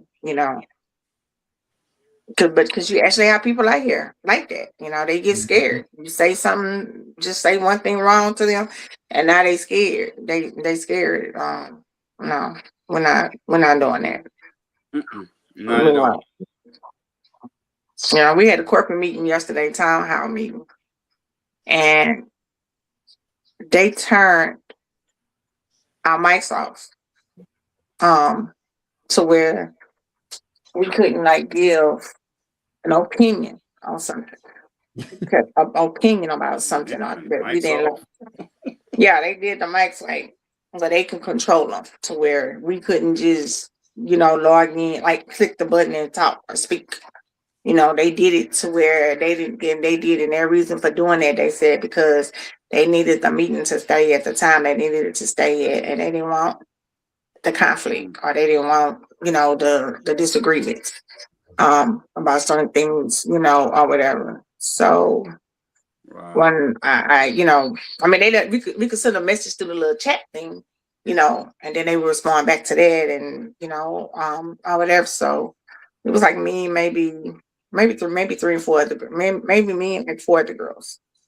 I said, if we can't talk and we can't speak up for what we feel is right and what's wrong in this town hall meeting, why are we here? Why are we even here? Yeah, how many was it again? Oh, it was a bunch of us, but it was like 4 or 5 of us that said, I'm not listening to this. I can't. You could sit up here and tell me all this what you're telling me, but I can't respond back to it, and I can't say nothing. No. So I left. I left them. I left the meeting. Yeah, we'll do we'll get together and I We'll said, do I'm finna go eat some Mardi Gras. Child, bye. yeah, we'll probably have to do that. We'll have to do we'll do a seminar one day, a public seminar on our platform, and invite people to, on any side to come in and, give their opinion about world events. Talk about ice. He ice. Talk about ice. Yeah, that's it. Since they done took them people away and taking them away, these buildings taking a long time to get built. Man.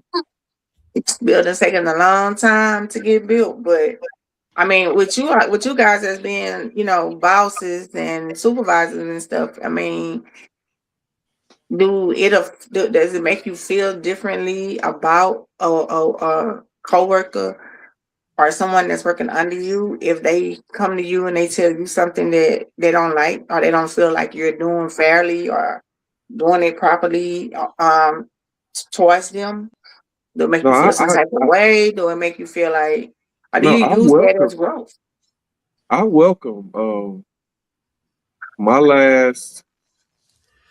I did a performance review with an individual, not this past season, but the year before that. And this individual actually told me, he said, this person essentially told me that I failed him because I didn't communicate that he wasn't doing, he wasn't meeting the expectations, and I didn't communicate it enough to him for him to change. And he was absolutely right. I can't change the behavior, but at the same time, I didn't do my job as a boss, to communicate to him enough or be honest with him enough time, so where when the year came to an end, that he didn't 100% know.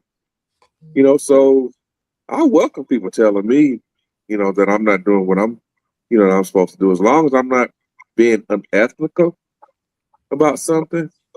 If I'm just not doing my job, I'm just not doing my job. So I welcome feedback.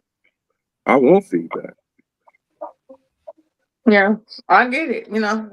Some people say they feel like people can't take constructive criticism, but they are the ones that can't. Some of them are the ones that in the bigger positions are the ones that can't take constructive criticism. They feel like because they make the most money or they make more money, they don't have to listen to what the employees are telling them. And I tell people all the time, people don't leave jobs because of the work. We leave jobs because we don't like the management. We don't like how it's being ran. I'm gonna mention something about that money real quick, Nikki. Believe it or not, there are a lot of employees that make more money than their bosses. Bonuses and things like that. The bonuses and overtime and stuff like that. Yeah. So a lot of times it's not the money. A lot of times as a manager or a supervisor, our benefits are scheduled, bonuses. There's some other little perks that we get, but there are a lot of times I have some employees that make more money than me, and I'm not talking about a person that's like a step under me. I'm talking about a person that may be 2 steps under me. It could be tenure. They could be there for a long time, and they have a high hourly wage, and then you add some overtime to it. You can easily make more money than your boss. Mm-hmm. Somebody who works has a high hourly salary, and they work a day or 2 extra overtime every week.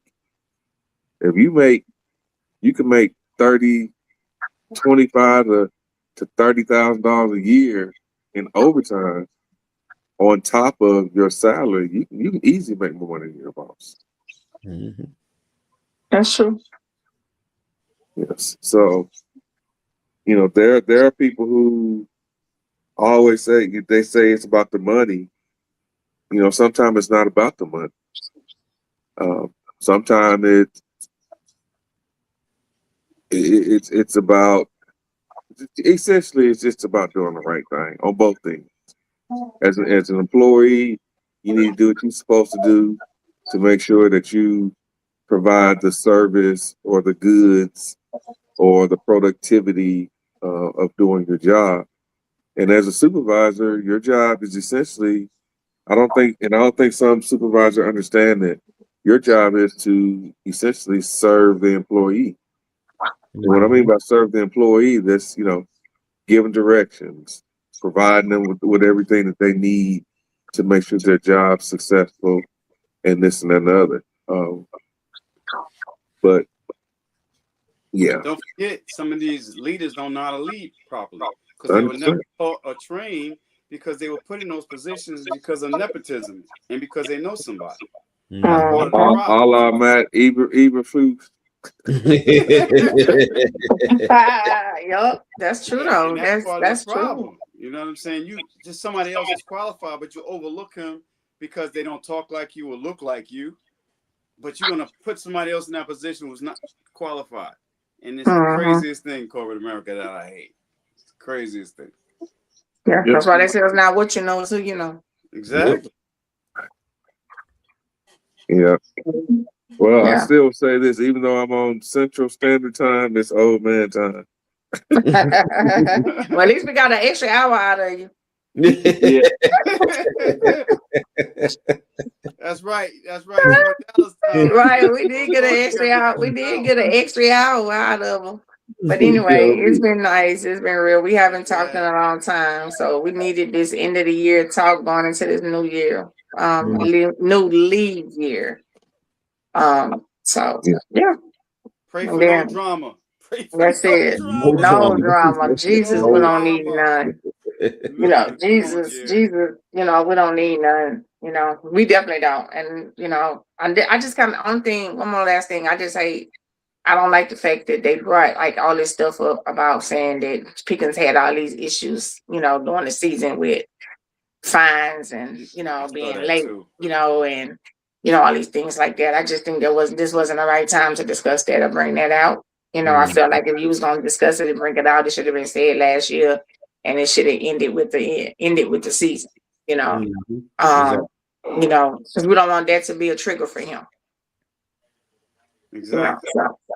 A Philly fan posted that, and I said, you know what? Michael Irvin did worse things. So I promise he did. I said Michael Irvin did worse things. So what are you trying to say? And Jerry basically said it. He basically said it on 105. He said, your production determines how much they're going to take from you. That's what he said. Exactly what he said, because they asked him about that on 105 through the fan. And that's like, well, you had Michael Irvin, you had Nate Newton, and he said your production and what you're doing and giving this team determines how much we're going to accept and how much we're going to take from you. Yeah. So basically, he's saying that if you are balling out of control, you're doing keeping this team afloat, helping this team win, and you're doing the right things on the field, the things that you do off field will not affect his decision on you. It affects his decision when you're not doing what you're supposed to do on the field. And you're not doing what you're supposed to do off the field. Draymond Diggs. Damn. Ouch. Got another stray. Ouch. But anyway, we can talk about that later, elaborate on that a little more later. But how y'all feel about Nate Newton accepting Trump proposal? I mean, accepting Trump pardon. Yeah, he did what he had to do to get that off his record. He did what he had to do. Ain't no wrong with that. Take it, get it. I mean, Nate was a bad boy. He was the original bad boy. Yeah, that's what he was. So hey, I ain't mad about it. Michael Irvin had to come back and Michael Irvin came back and apologized. Because he ripped him. He was like, you was the main one sitting over there talking about he was trash and he was this and he was that. Now you are out, how Michael Irvin be all exact, he goes to the extreme. Animated. All animated. You over here talking about Trump that this here and this here. He's like, sit your ass down, Nate. But then he came back and apologized to him. He said, I shouldn't have reacted that way and I shouldn't have handled it that way. He said, I understand that what he took from Trump was something that he needed to do for his life, for himself, and for his own per se career.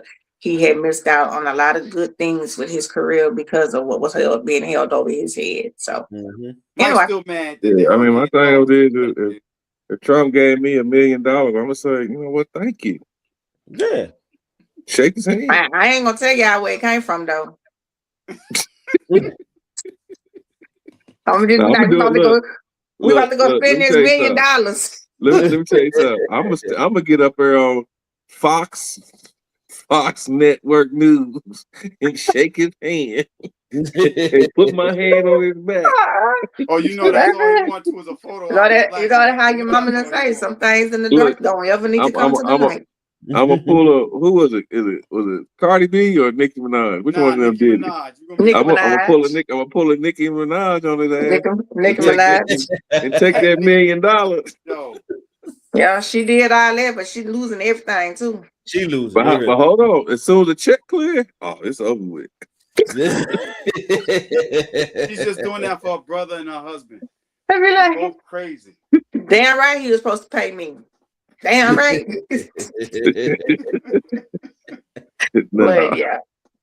But anyway. All right, but like I said, y'all have a good night. All right. Yeah, let's I want everybody to, look forward to bigger and better things coming from this group pretty soon, real soon.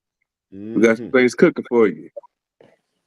We can't say it out loud because somebody else will be trying to do it. Watching. We'll look up tomorrow. Right. They be doing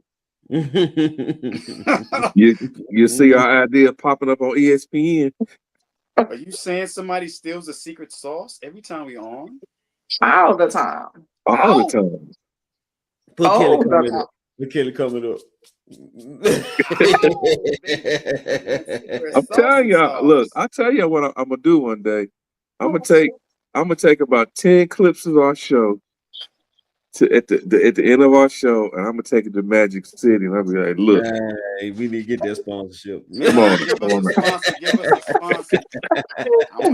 Can I have a dance, please? Can I have a dance? I'm gonna do it. I guarantee you, it's some of them in there that's Cowboy fans. Yeah, I'm gonna do it. I'm gonna take a clip. We need to do that. Get the clips of about 20 of our shows and take it down there. Man, look, hey, we need our money, dog. Hell yeah, T-shirts, souvenirs, some lemon pepper wings or something. Lemon pepper wings, something. Right. So. All right. And look, while I'm doing it, I'm over here doing this. See, I got something else I'll be doing. I ain't gonna do that though. I ain't gonna do that. I'm like, hey, boo, man, you ain't gotta give me no wings. Just let me go in the VIP room by 5 minutes.